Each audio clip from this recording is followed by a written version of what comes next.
OBC समाजातल्या तथाकथित नेत्यांना एक शेर मला सुनवावा वाटतो।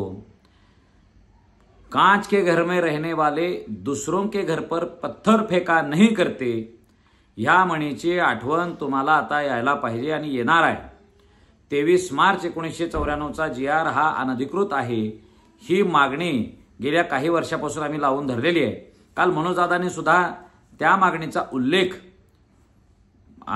दसऱ्याच्या मेळाव्यात केला, त्यानंतर हॉस्पिटलमधून केला आणि ओबीसीच्या नेत्यांना आता जातीय सलोखा, जातीय दुरावा असं दिसायला लागलेलं आहे। का बाबा, तुम्ही ओबीसी आरक्षण मंत्रिमंडळातल्या पहिल्या उपसमितीच्या बैठकीमध्ये तुम्ही मराठा जातीतल्या लोकांनी अनधिकृत पद्धतीने कुणबी नोंदी काढल्यात अशी मागणी केली। पंकजाताई तर म्हणाल्या की त्याची श्वेतपत्रिका काढा, असं इथपर्यंत पंकजाताईची मजल गेली।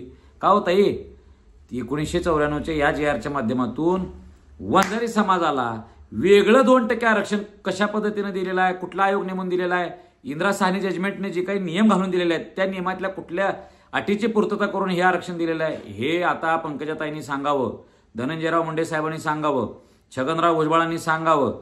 मराठा जातीतल्या एक दोघांनी जर कोणी खाडाखोड केलेला असेल तर आम्ही त्या गोष्टीचा विरोधच केला, आम्ही म्हटलं की याचं समर्थन करणार नाही। मग आता बारी तुमची आहे। हे आरक्षण अनधिकृत पद्धतीनं 23 मार्च 1994च्या नंतर जे आम्ही खातोय ते आरक्षण आम्ही सोडून द्यायला तयार आहे, असं ह्या ओबीसीच्या नेत्यांनी म्हणण्याचं धाडस दाखवावं, तशी नीतिमत्ता त्यांनी दाखवावी अशी विनंती या माध्यमातून मी त्यांना करत आहे।